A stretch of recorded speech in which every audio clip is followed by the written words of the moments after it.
Zoom. It's preparing to live stream. Okay.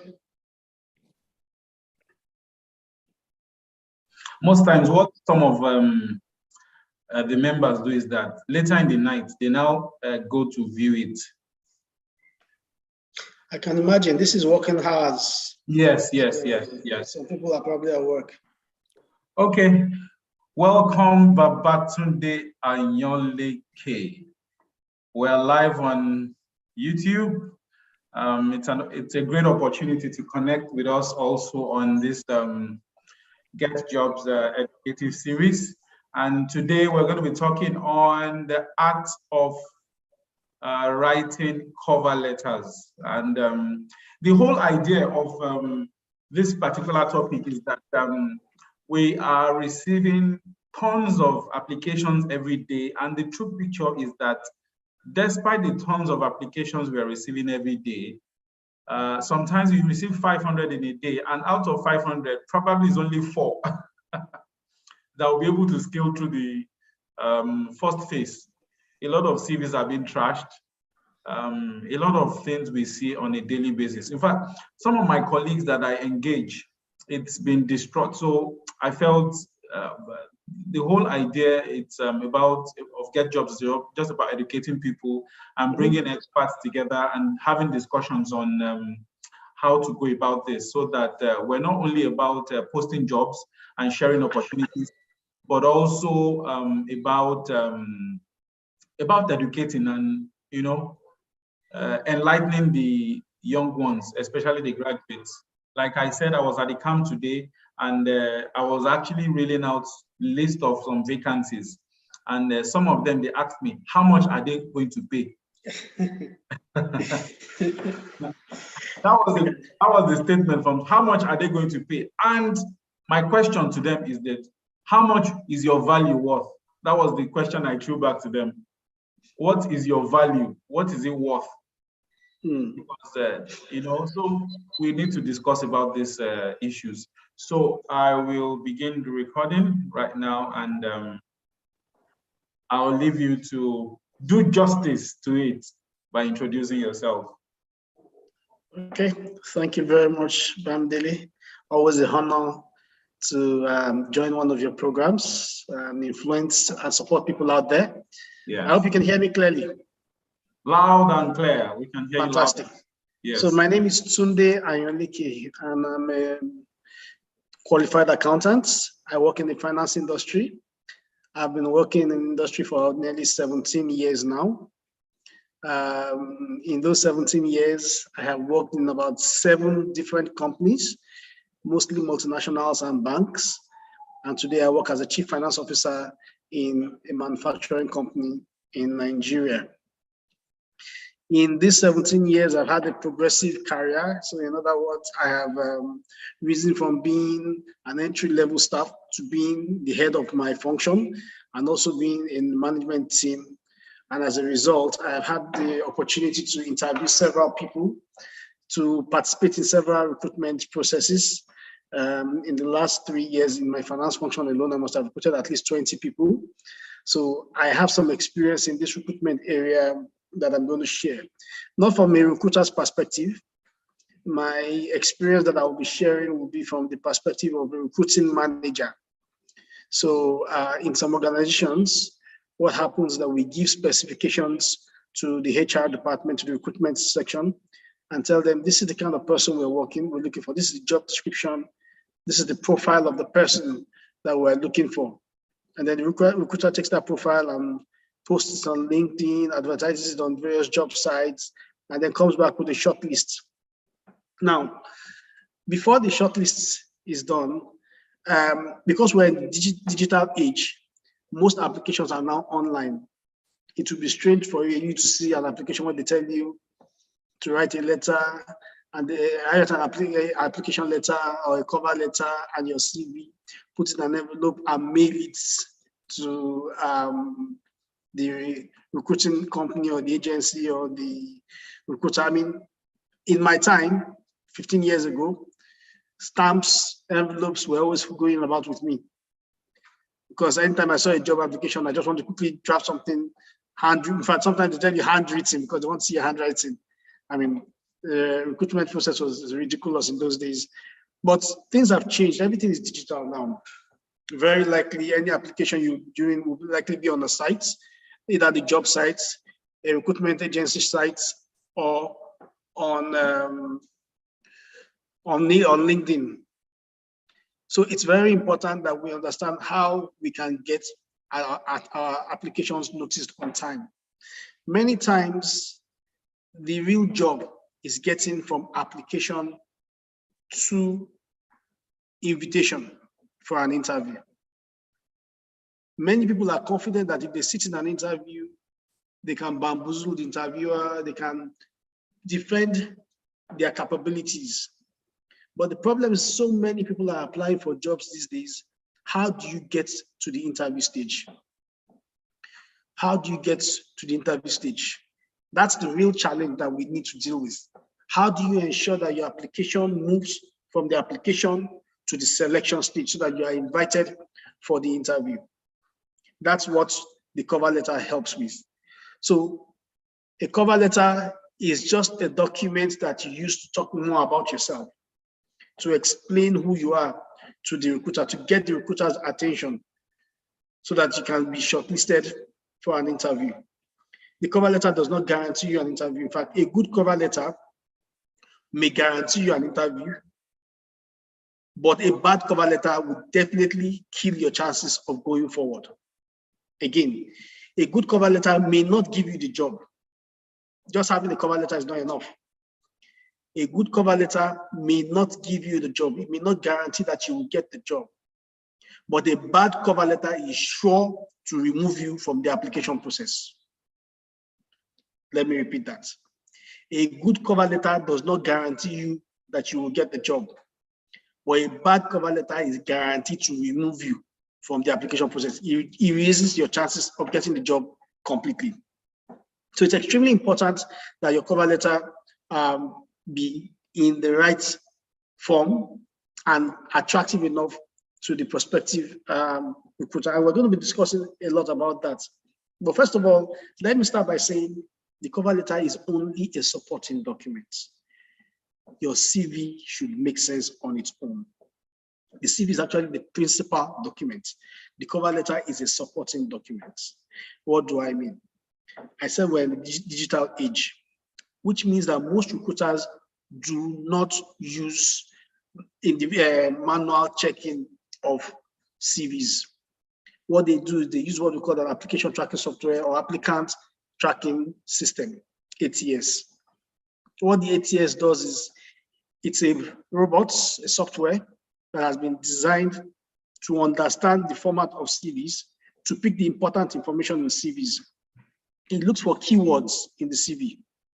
It looks for your education, it looks for your experiences, and it looks for keywords. And on the basis of the parameters that have been set in the tracking system, the ATS, it ranks each CV on the basis of the contents of the CV, maybe on a scale of 1 to 100. So the implication of this is that even before the recruiter sees your application, a computer has assessed whether the recruiter should not see you. And why do they use the ATS? Imagine you log on to LinkedIn, for example, and the recruiter says, I'm hiring, I'm looking for somebody to fill this role, and he puts all the details. If you fit the criteria, please send your application to XYZ. You think you are the only one seeing it, but in reality, millions of people are seeing that application. People connected directly to the recruiter, people connected indirectly to the recruiter, people searching for jobs. Thousands of people, if not millions, are seeing that particular job offer, job ad. And once they see the job ad, just like yourself, many of them are actually putting in their application to see if they can get the job. So at the end of the day, a single job can create 1,000 applications. No recruiter will go through 1,000 applications manually. So what they do is they use this applicant tracking system, the ATS, to sort through the applications, looking at the CVs to determine who best meets the parameters that they have set for the job, who best satisfies the job requirement as per the CV. So if the ATS has screened you out, you have lost from the get-go. Automatically, you won't even get a response because your CV never got to the recruiter. It's only the CVs that got to the recruiter that they consider that can say, okay, let me respond to this person. Sorry, we can't consider you at this time, whatever. But if the ATS screens you out, the recruiter doesn't even see your CV. So your CV is actually #1 document. You have to get that right. And there are a lot of materials about what should be in your CV, how you should build your CV. And I think you should just look up that. Today, we're trying to focus more on the cover letter. So I just needed to point out that the CV is #1 document. The cover letter is actually the most important document. Now, as we go through this discussion, please feel free to stop me if you have any questions, or if you want to wait till the end, it's fine. But if you have any questions, or if you want a clarification, or you have an opinion that you want to share, I'm open to hearing what you have to say. So feel free to unmute yourself and speak if you feel there's something you want to say. So having said that, the most important document is the CV. Why is the cover letter really important in an application process, in the job application process? The cover letter allows you to say what the CV does not say. You see, they haven't met you yet, they don't know you. Your first impression that you will give the recruiter is your cover letter. The first information that you can give the recruiter that would make him form an opinion about you is the cover letter. If the ATS, the application tracking system, has already selected the CV, the chances are before the recruiter looks at the CV, he will look, or he or she will look at the cover letter. The reason being, for the ATS to allow the CV to come through the screening process, that CV has met the criteria for the job. So the first thing you want to do is, let me see what this person has to say about him or herself, and let me see whether this person really fits the job before I start even looking through the CV to see the specifics. So the cover letter gives a general introduction of yourself, even before the recruiter sometimes sees your CV.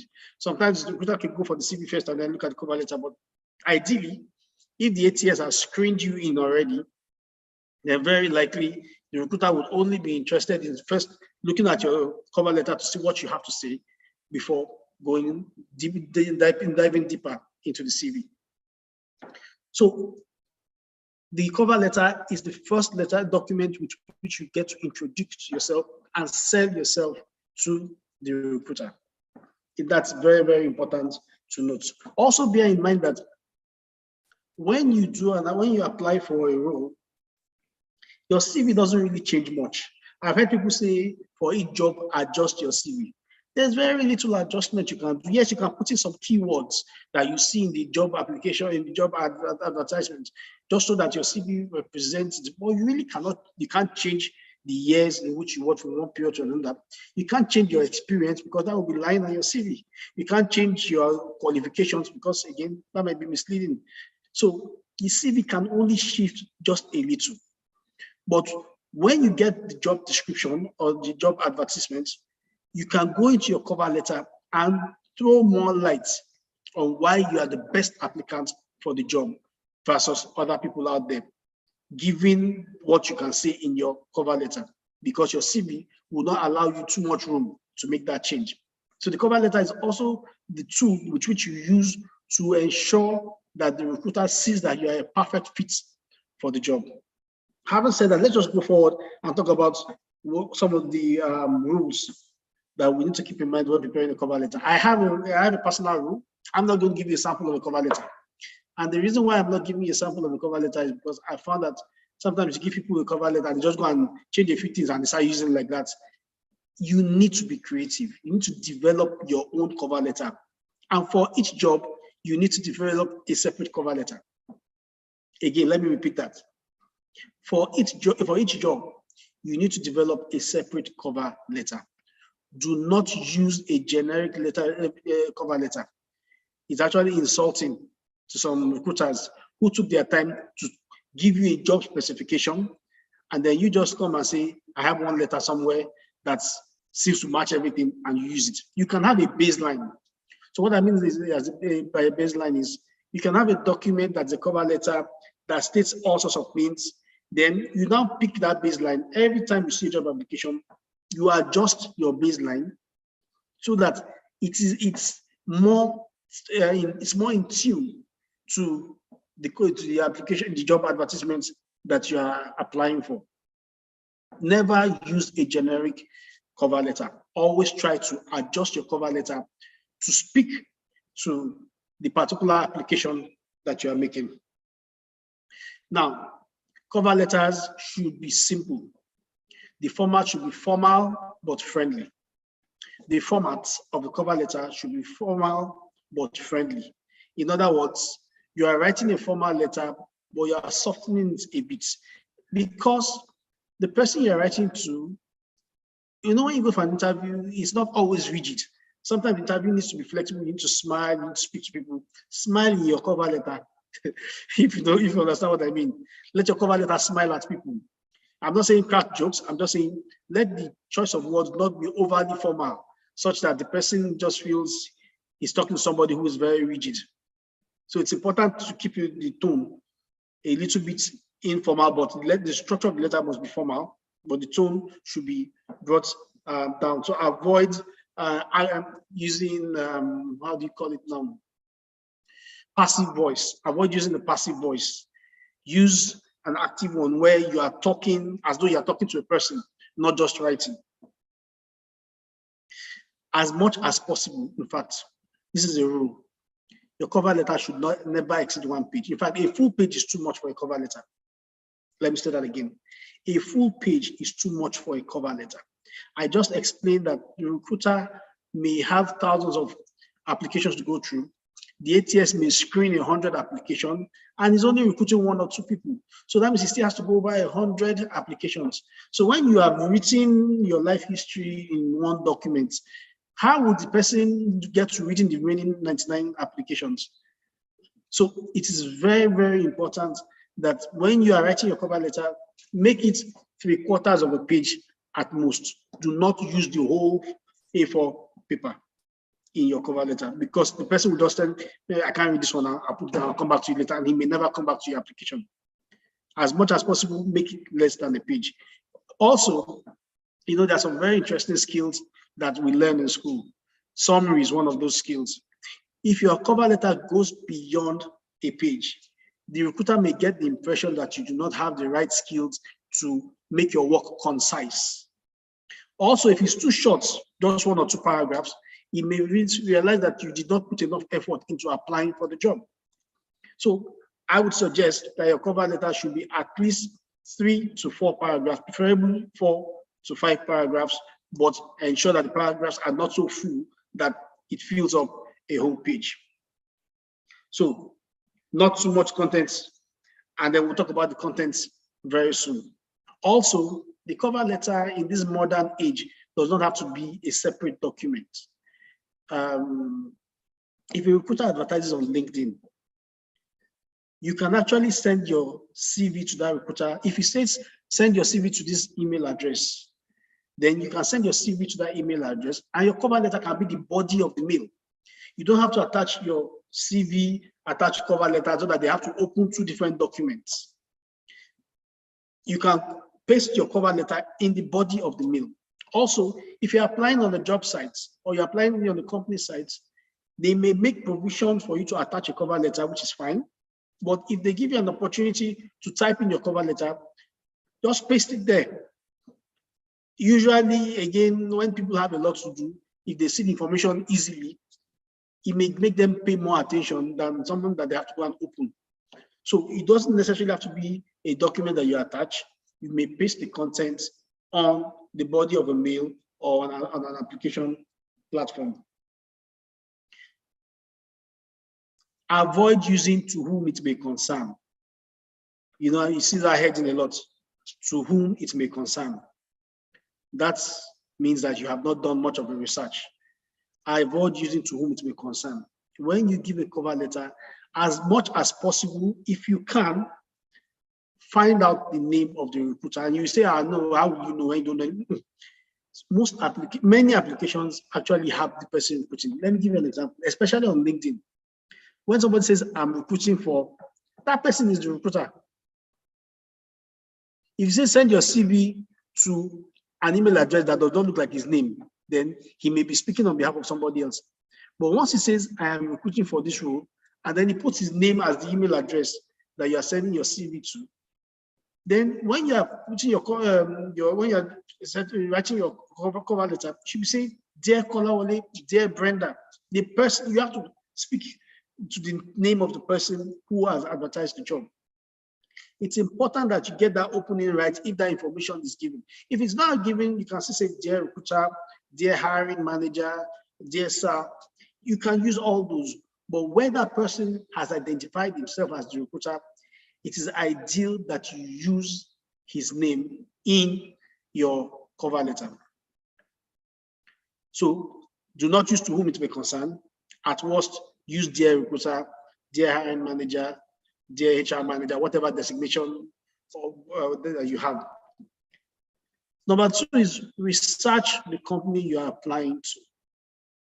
The reason why I say that is the tone of your cover letter sometimes should reflect your understanding of the company.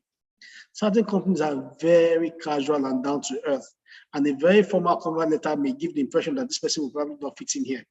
This person is too rigid, this person is not, they screen people out for ridiculous reasons when they have too many applicants. And that's a human feeling.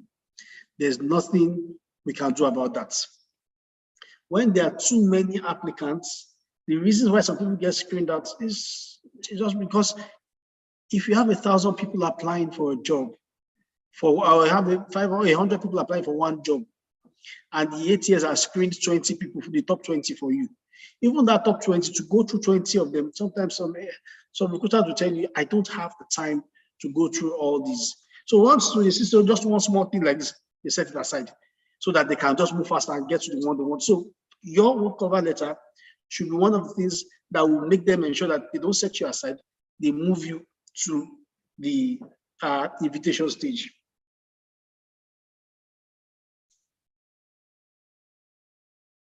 So research the company, find out something about them.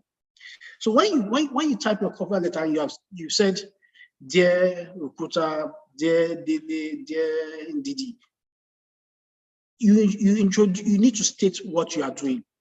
No nonsense. I am applying for the role of XYZ, which you advertise whether on LinkedIn or on your job site, or I came across the role of so that you advertised on so location. Full stop.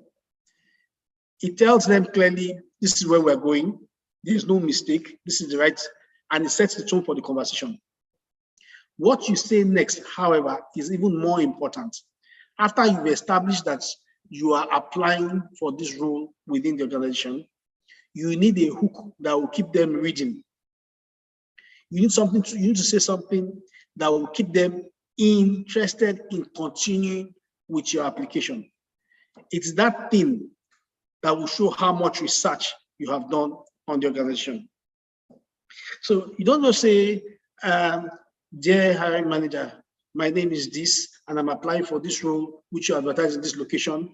I am the best candidate for the job because I have a BSc in this. I went to this school, I went to that school, I've done this job, I've done that. All those things are in your CV. Remember, they have your CV.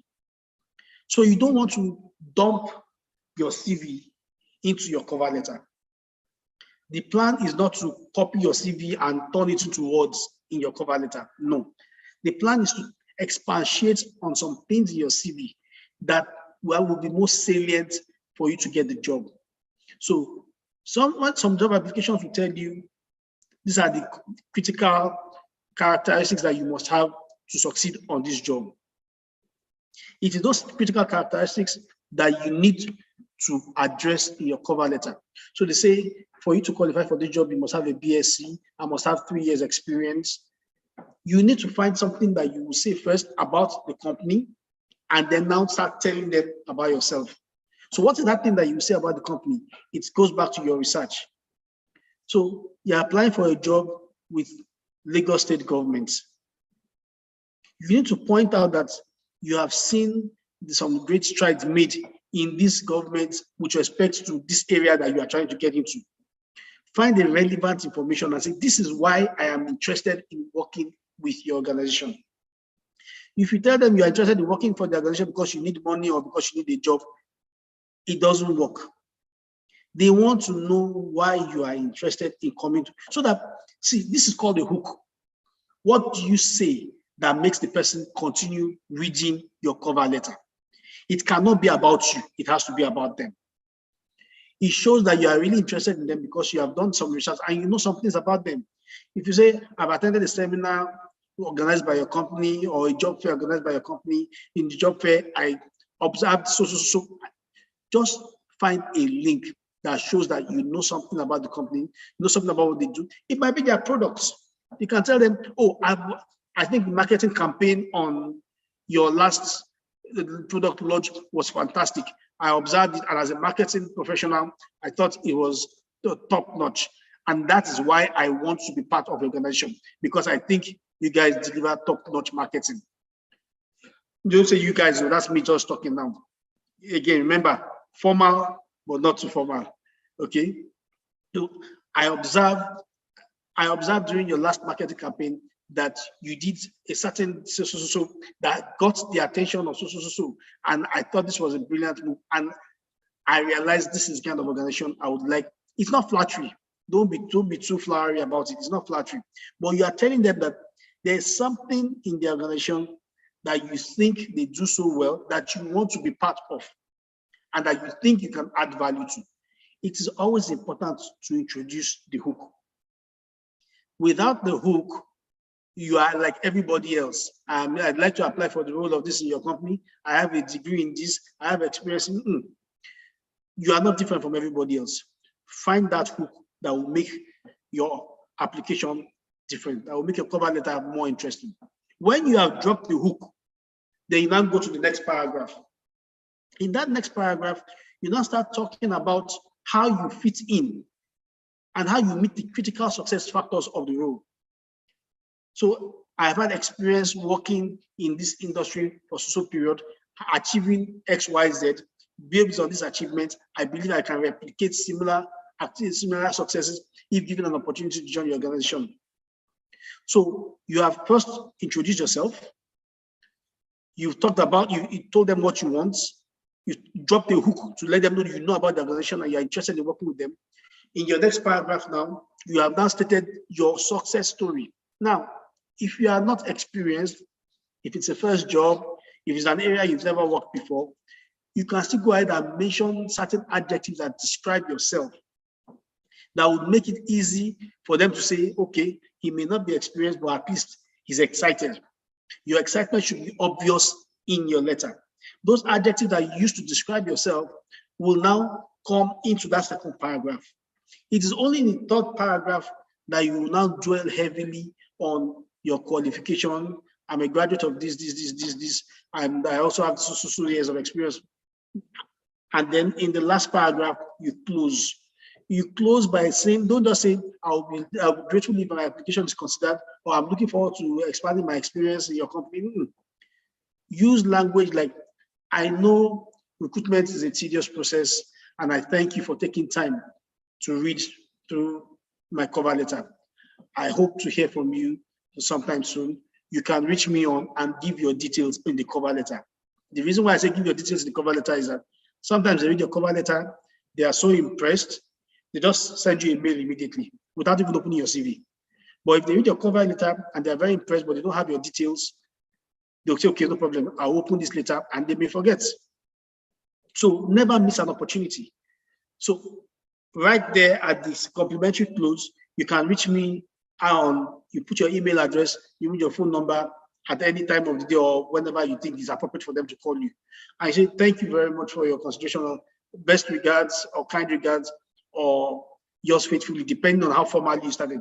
If you started with Dear Recruiter, you should end with yours faithfully, because that's a formal letter, that's a properly formal. But once you have started Dear Indeed or Dear Blessing, you should end with yours sincerely, or your kind regards, or best regards.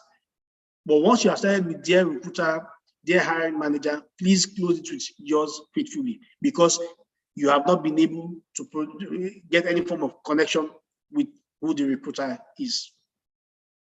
And that is basically the summary of how to write a cover letter. Now, I know I've been talking for a bit, and I expect that you guys have questions. Is there anything I have said that you think I should explain bit more, or something that you think is not clear, or something that you think I did not talk about that you think we should address in this session? Remember, it's a 1 hour session and we have just 18 minutes to go, so I don't want to be the one talking for the whole 1 hour. I'd like to hear if you guys have any questions, or if you have any experience with a cover letter or an application or a job application or job advertisement that you had problems with, or that worked or didn't work. I think this is the time for us to share so that I can throw more lights in that area for you. Questions? Hello, Doctor. Good afternoon again. Yes, sir. I keep telling you I'm not doctor. Don't mind me. I like to believe that everyone can hear me. So I'm going to ask that we all go on mute and clap for our instructor for this very concise delivery. So guys, please, let's go on mute and appreciate him. Thank you so much, sir. Thank you. Thank you. Thank you. Thank you. Thank you. Thank you. So the questions can come in now. Okay. So questions.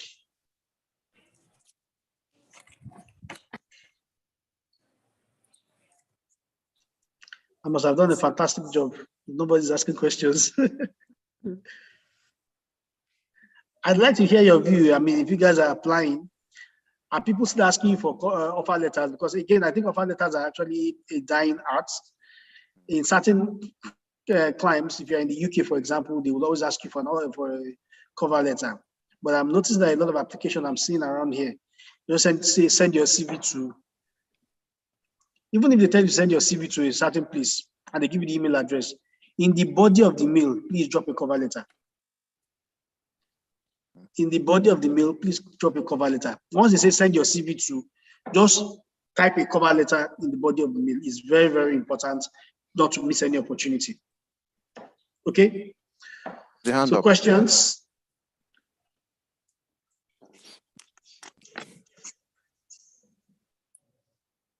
Someone's hand is up. Infinite Smart 5. Please identify yourself and ask your question, please. Okay. Good evening. Good afternoon, sir. Good afternoon. Thank you for the extensive explanation. My question is on what if in a case you said in the second paragraph you should tell the recruiter how you've made research on the company and how you add value or what your interest is. What if in a case that maybe probably in a group chat or somewhere you saw the adverts? Maybe if Google the company, there wasn't much information about the company. They'll just say we're into real estate, or like we're not able to get enough information to fit in how you fit in yourself to show you add value. How do you go about that?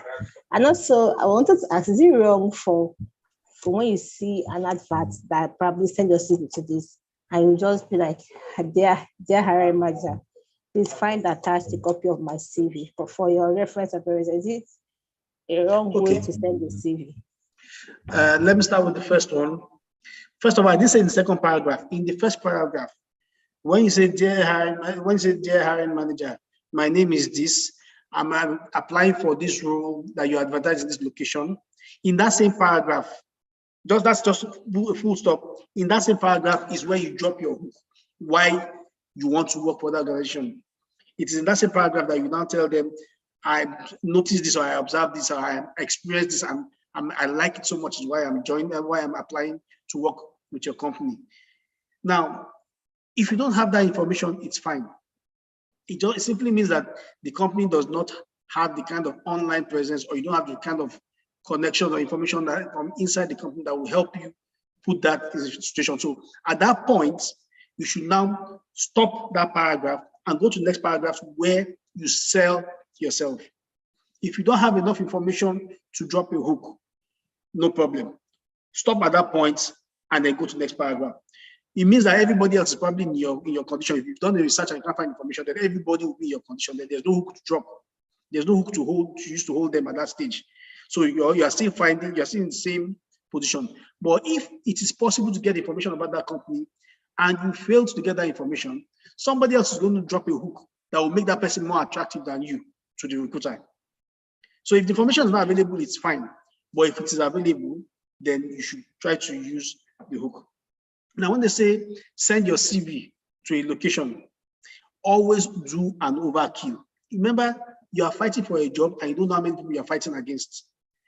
So once they say send your CV, dear hiring manager, put the equivalent of a cover note in the body of the mail. Don't just say, I'm applying for this role. Please find attach my CV. Thank you. No.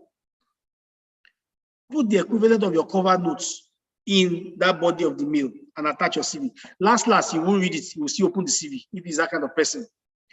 But the chances are, if he takes his time to actually read the cover letter, he may be so much more interested that by the time he opens the CV, he's already making the notes that this is somebody that I want to shortlist.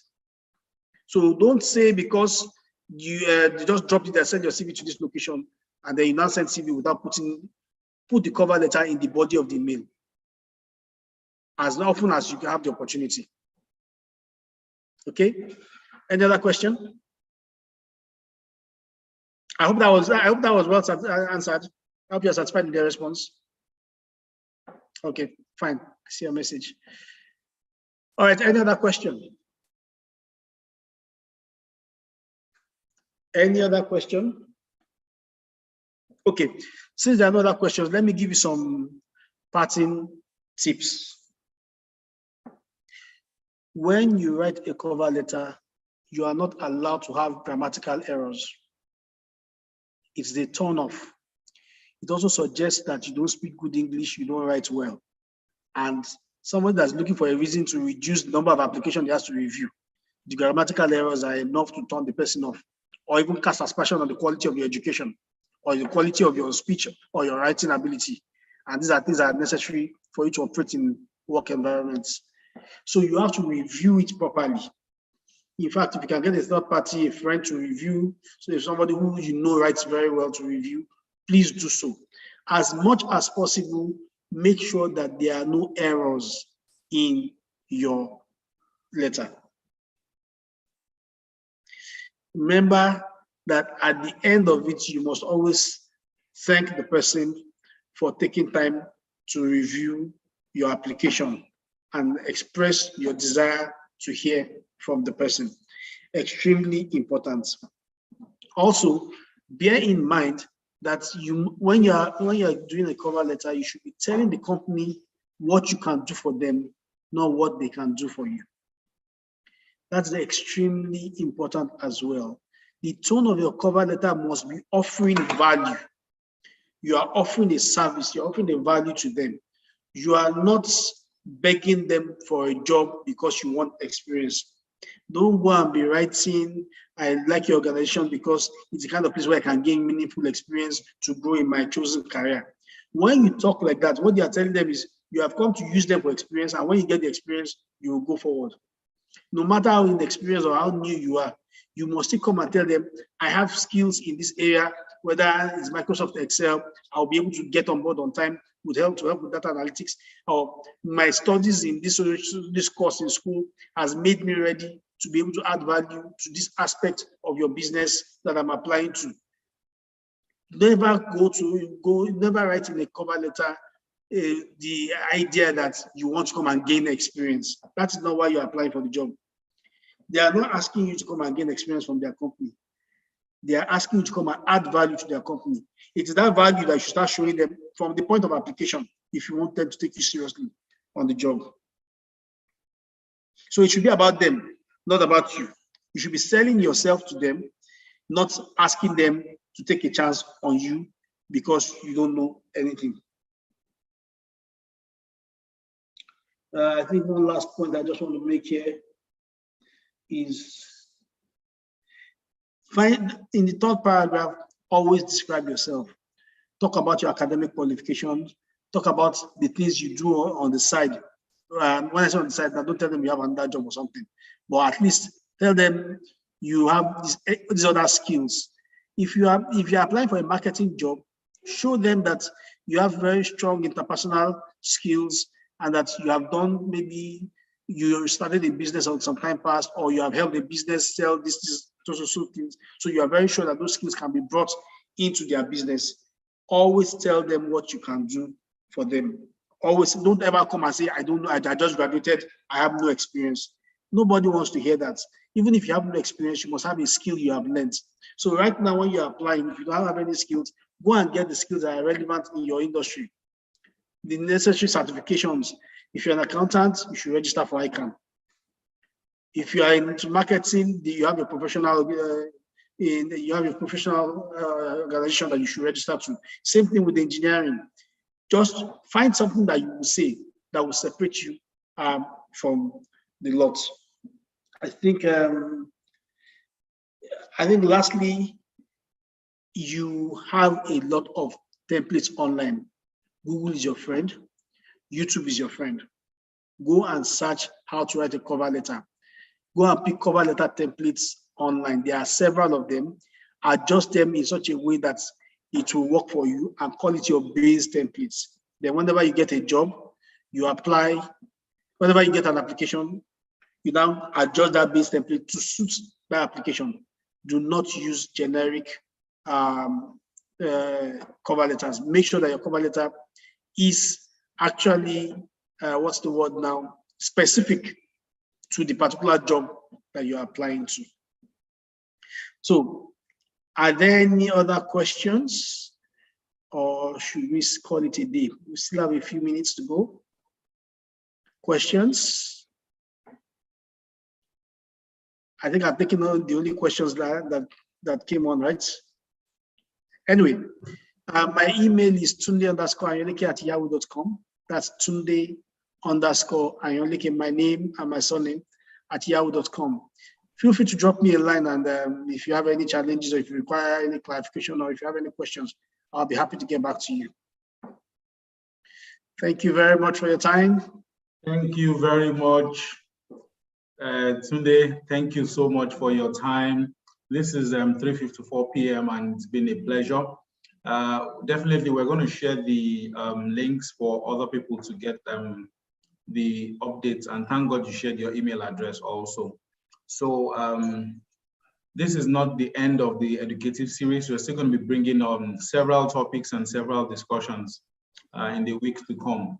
And this is just to let us know that we have a job fair that we're organizing with Ifako Ijai Legislative Arm on the 4th of April, just like the one we had on the 15th of January. So just go to getjobs.ng, and you can also link us up on via Facebook and other social media platforms. If you have any issue or any question also for Get Jobs, you can also send an email to us via hello@getjobs.ng. So it's been a pleasure having you today. Thank you. As always, It's fun to be here. And thank you so much, Amos, for holding forth. I really do appreciate. So till next time. Thank you. Bye-bye. All right. See you guys. Thanks, Tunde. Thank you so much. Thanks, Bob D. Thank you, Amos. Thank you. So much, sir. Thank you, Bye. everybody. Thank Bye. you. Bye, everyone. Bye-bye.